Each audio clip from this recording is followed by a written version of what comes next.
It's my old friend. I've come to talk with you again, because a vision softly creeping left its scenes while I was sleeping. And the vision that was planted in my brain still remains within the sound of silence. In restless dreams I walked alone,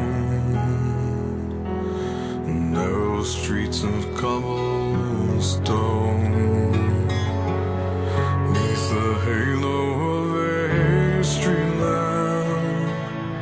I turned my collar to the cold and damp, when my eyes were stabbed by the flash of a neon light that split the night and touched the sound of silence.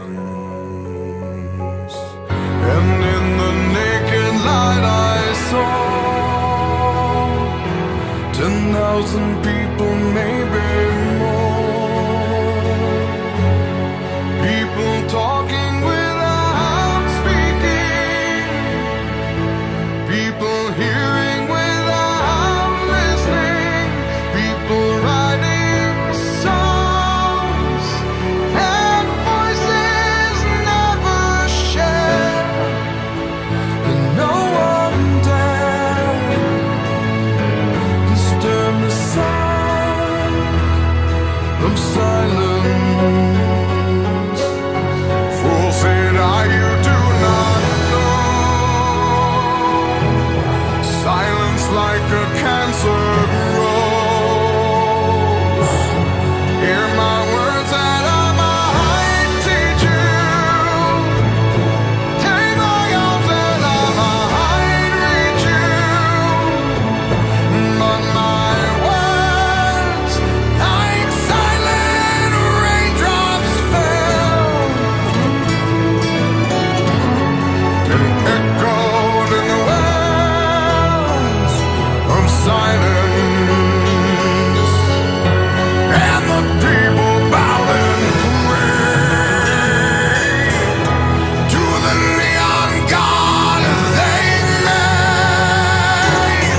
And the sign flashed out its warning, and the words that it was forming.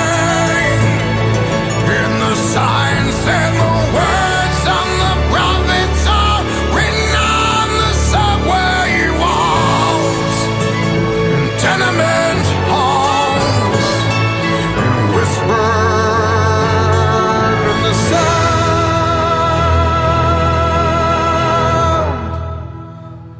of silence.